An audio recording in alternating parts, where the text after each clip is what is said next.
October is a month of huge harvest and change. I'll share with you what I'm doing in my kitchen garden this month and answer many of your questions. Plus, I have several gardening tips.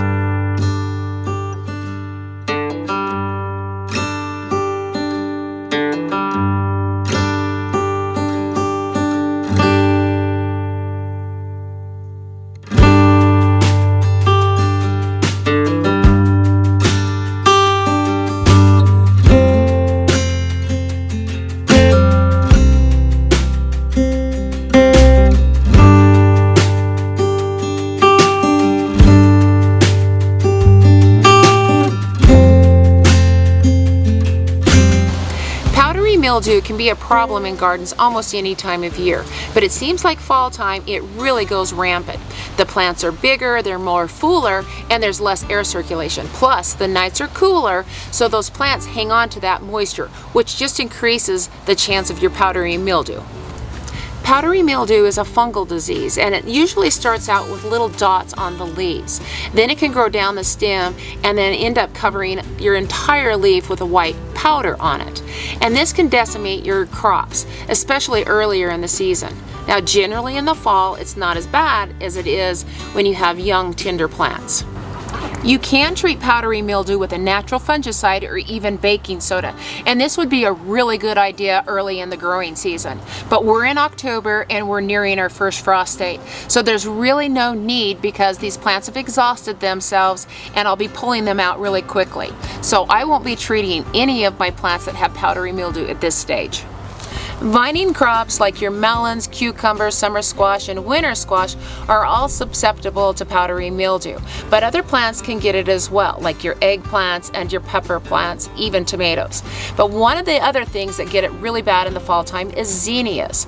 Now, that is fall time, we're nearing a freeze, and I usually leave them anyways because we usually have the monarchs come in about this time of year and feed on them.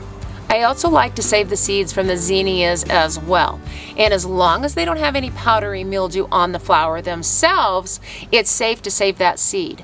But you don't want to save seed that has been affected by powdery mildew on the flower, because then you can pass those spores on and have problems the following year early.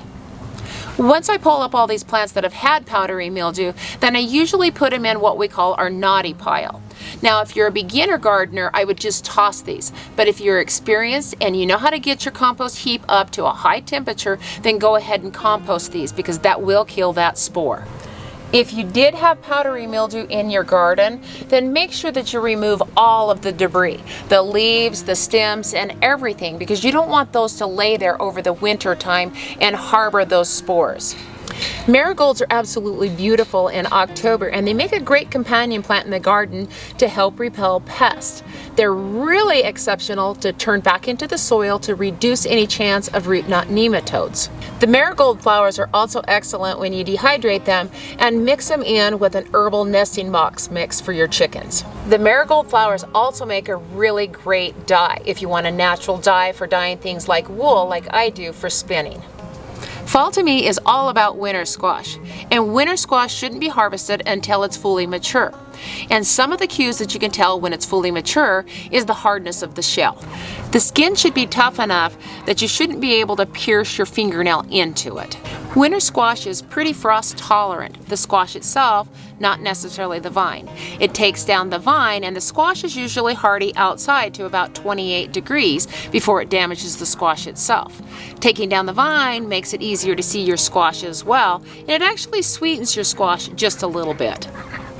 Another thing that you could look at during the fall time, and it doesn't always happen, is the vine itself starts to die back. This is a natural occurrence because they've reached their limit, they're done growing, and the vine is exhausted. I love how all of these little acorn squashes have grown. I've got 5 just in this one little small area. These are little volunteers that we let go this year. I'm not sure what they are, but their skin looks like a delicata, but their shape is definitely not. October's the time to get the garlic in, and I have nowhere to put it other than where all this squash is at. The squash is pretty much done producing. All I've got is a few baby squash and no flowers. So it's not going to break my heart to get all of these out of the ground. I'm just going to amend with some compost, some blood meal, and get my garlic in the ground. If you want to learn more about growing really big, bold garlics, then I'll put a link above so that you can find more information on that. I love dried beans. They're really easy to grow and they're especially easy to harvest. The biggest thing is you want to make sure that they're fully mature. And when their pods dry, you know for sure that they're ready to be harvested. Even if you had them just a little bit on the green side, they're going to be okay if you lay them out on a flat to dry. And the really nice thing about the beans is you don't have to shell them or remove them from their pod immediately. You can just wait until winter time when you have a little bit more time and you're not doing so much gardening. I have 3 different stages of dry beans right here.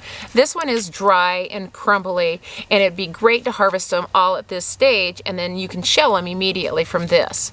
Now, if you start getting them that start to turn a little bit yellow like this, these are fine to harvest like this, but you'll just need to lay these out until the shell becomes dry and crumbly like this one here. But this one here is green, and we really don't want to be picking these until they're at least at this color and stage, because they will end up wrinkling and they won't dry very well and they don't cook up very well.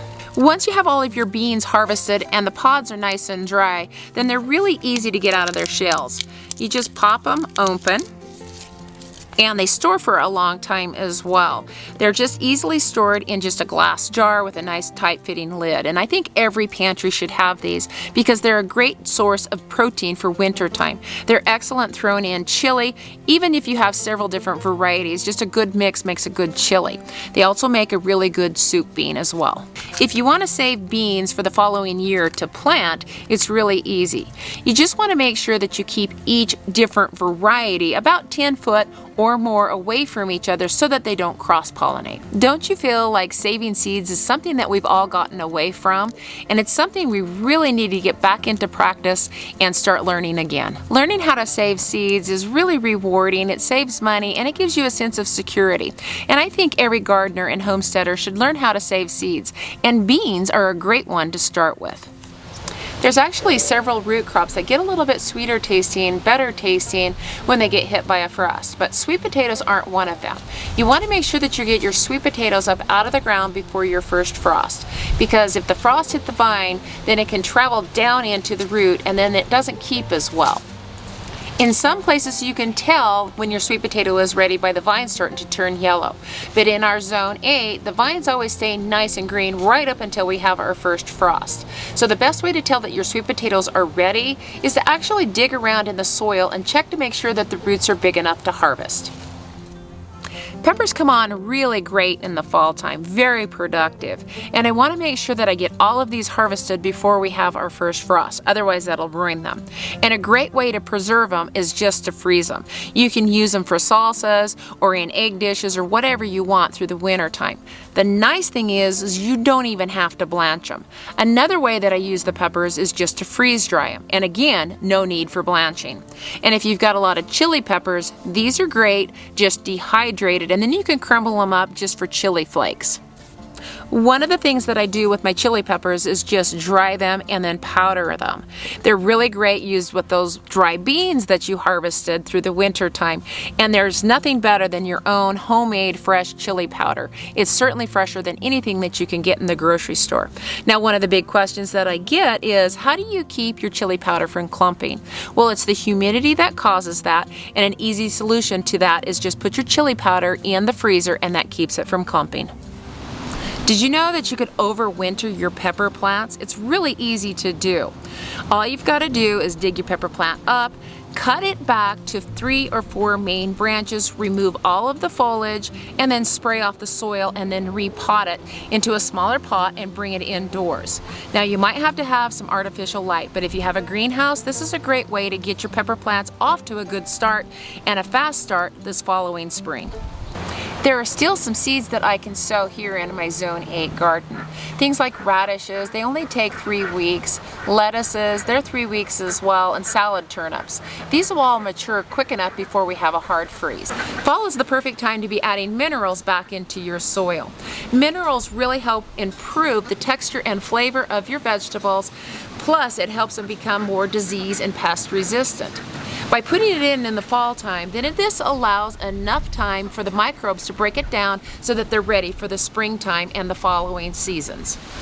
Some good choices of minerals to be adding into your soil in the fall time is Gaia Glacier rock dust, calphos, which is a rock dust as well, and green sand. Also azomite works really well too, but if you're using azomite, it's better for acidic soils rather than the alkali soils. And if you want to learn more about minerals, I'll put an in card at the end of this video so that you can learn more of how to add minerals to your soil. Another crop that I'm getting ready to harvest is peanuts. Peanuts grow underground, and you can tell when they're ready when the plant starts to turn yellow on you. I planted Tennessee Reds, and these are great for our Zone 8 climate. They take about 110 days to mature. Now, one of the questions that I get is, can you grow peanuts in containers? And the answer is yes, you can, but it has to be a big enough container that the plant can lay over. Because what will happen is it'll get a flower, and that flower will produce a peg, and that peg needs to touch that soil in order to produce a peanut. If it can't bend over and have contact with that soil, then you won't have peanuts. I'm going to share with you some of the things that I think is really cool in the garden right now. A lot of them were just volunteers. This one right here is lion's ear. This is an annual, and it reseeds itself every year readily.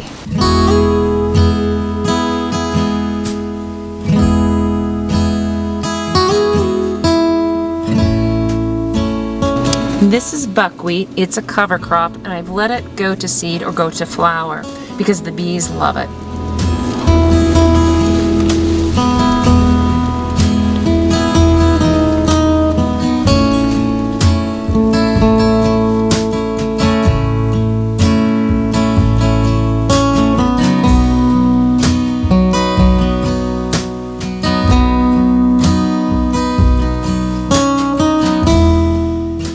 This is a tromboncino squash. It can be eaten when it's young and tender as a summer squash, or you can let it fully mature and use it as a winter squash. I love the color of this Rosita eggplant, and one of my favorite things to do in the fall time is just to roast these right on an open coal fire and make smoky eggplant dip. I love all of the funky little volunteers that showed up in our garden this year, like this little winter squash right here. I have no idea what it is, but they're really fun. I can't remember the last time that I planted tomatillos in my garden. They always volunteer, and I absolutely love this elongated yellow tomatillo. It's a Mexican variety. Luna and I hope you've enjoyed our October gardening tips. Happy fall! Great ways in the middle of wintertime, and then I will powder them.